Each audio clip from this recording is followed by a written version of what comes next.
నమస్తే, సంగీత కిచెన్కి స్వాగతం. ఈరోజు రెసిపీ ఎన్నో ఆరోగ్య ప్రయోజనాలున్న మునగాకు పొడి.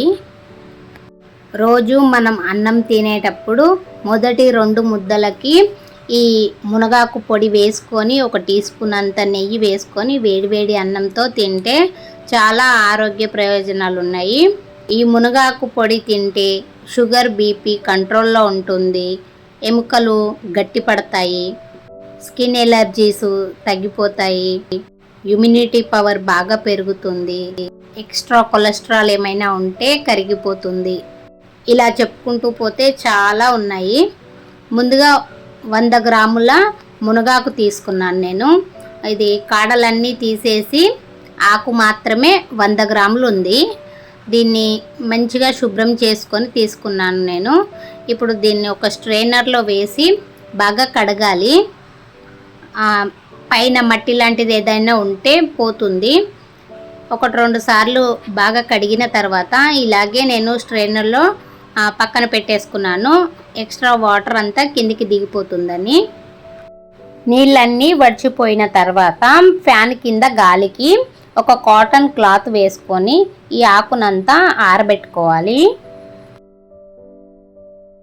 ఈ మునగాకు నీళ్ళ తడి అనేది లేకుండా పూర్తిగా ఆరేంత వరకు మనం ఫ్యాన్ గాలికి అప్పుడప్పుడు మధ్య మధ్యలో ఇలా కదుపుతూ బాగా ఎండనివ్వాలి. చూడండి, ఇలా పొడి పొడి అయ్యేంత వరకు ఎండిన తర్వాత ఇదంతా ఒక గిన్నెలోకి తీసేసుకుంటున్నాను. ఇప్పుడు గ్యాస్ ఆన్ చేసుకొని ఒక మందపాటి గిన్నె పెట్టుకోవాలి. దీంట్లోకి ఈ మునగాకంతా వేసేసుకొని లో ఫ్లేమ్లో నెమ్మదిగా ఇలా కలుపుకుంటూ క్రిస్పీ అయ్యేంత వరకు వేయించుకోవాలి. తరచుగా మనము ఈ మునగాకు తింటే రక్తహీనతని తగ్గిస్తుంది, ఇంకా జీర్ణశక్తిని బాగా పెంచుతుంది. చూడండి, ఇలా మనము కలుపుతూ ఉంటే పొడి పొడిలాడేంత వరకు వేయించుకోవాలి లో ఫ్లేమ్లో. ఇప్పుడు ఒకసారి చూపిస్తాను చూడండి. ఇలా అయ్యేంత వరకు వేయించుకున్న తర్వాత ఇప్పుడు దీన్ని ఒక ప్లేట్లోకి తీసేసుకుందాము. అదే కడాయి నేను మళ్ళీ పెట్టుకున్నాను. దీంట్లోకి 1 టీ స్పూన్ అంతా ఆయిల్ వేసి 1 టేబుల్ స్పూను శనగపప్పు, 1 టేబుల్ స్పూను మినపప్పు వేసి వేయించుకుంటున్నాను. లో ఫ్లేమ్లో మాత్రమే వేయించుకోవాలి. కమ్మని వాసన వచ్చేంత వరకు వేయించుకోవాలి.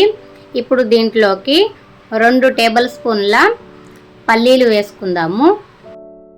వేసుకున్న పల్లీలు కొంచెం కలర్ మారేంత వరకు వేయించుకోవాలి. ఇప్పుడు దీంట్లోకి 1 టేబుల్ స్పూను నువ్వులు వేసుకోవాలి. 2 టేబుల్ స్పూన్ల ధనియాలు కూడా వేసుకోవాలి. నువ్వులు కొంచెం చిటపటలాడేంత వరకు వేయించుకోవాలి. ఈ రెసిపీని ఒకసారి మీరు ట్రై చేసి చూడండి. ఈ రెసిపీ కనుక మీకు నచ్చినట్టయితే ఒక లైక్ చేయండి, షేర్ చేయండి. మన ఛానల్ని ఎవరైనా కొత్తగా చూస్తున్న వారైతే సబ్స్క్రైబ్ చేసుకోండి. పక్కనే ఉన్న ఆల్ అనే బటన్ని ప్రెస్ చేయండి, నోటిఫికేషన్ మీకు అందుతుంది. ఇప్పుడు దీంట్లోకి 1/2 టీ స్పూను మెంతులు, 1/2 టీ స్పూను జీలకర్ర కూడా వేసి వేయించుకోవాలి. ఇవన్నీ వేగేంత వరకు కూడా మనం లో ఫ్లేమ్లో పెట్టుకొని మాత్రమే వేయించుకోవాలి. ఇప్పుడు రుచికి సరిపడా ఎండుమిర్చి తుంచుకొని వేసుకోవాలి. నేను ఇక్కడ 15 ఎండుమిర్చి వేసుకున్నాను. కరెక్ట్గా సరిపోయింది కారము. వీటన్నిటిని లో ఫ్లేమ్లో మాత్రమే రోస్ట్ చేసుకోవాలి. చూడండి, మిరపకాయలు కొంచెం కలర్ మారి అన్నీ వేగిపోయి కమ్మని వాసన వస్తుంది. ఇప్పుడు స్టవ్ ఆఫ్ చేసేసి ప్లేట్లోకి తీసేసుకోవాలి. వీటన్నిటిని పూర్తిగా చల్లారనివ్వాలి. ఇప్పుడు దీంట్లోకి కొంచెం చింతపండు తీసుకోవాలి. చూడండి, నేను ఇంత తీసుకున్నాను. ఒక 10 వరకు వెల్లుల్లి రెబ్బలు కూడా వేసేసుకోవాలి. ఇప్పుడు వీటన్నిటిని మనము పొడి చేసుకోవాలి. ముందుగా ఒక మిక్సీ జార్ తీసుకొని ఈ దినుసులన్నీ కచ్చాపచ్చాగా కొంచెం గ్రైండ్ చేసుకుందాము. దీంట్లోకి రుచికి సరిపడా ఉప్పు వేసుకోవాలి. నేను కల్లుప్పు వేసుకున్నాను. దీన్ని కొంచెం కచ్చాపచ్చాగా ఇప్పుడు గ్రైండ్ చేసుకుందాము. చూడండి, ఇలా ఉంది. పూర్తిగా మెత్తగా మనము గ్రైండ్ చేయకూడదు, ఇలా ఉండాలి. ఇప్పుడు దీంట్లోకి మునగాకంతా వేసేసుకొని మళ్ళీ ఒకసారి మిక్సీ తిప్పుకుందాము. ఈ మునగాకు పొడి కొంచెం బరకగా ఉంటేనే మనం తినేటప్పుడు పంటి కింద తగులుతూ కమ్మగా ఉంటుంది.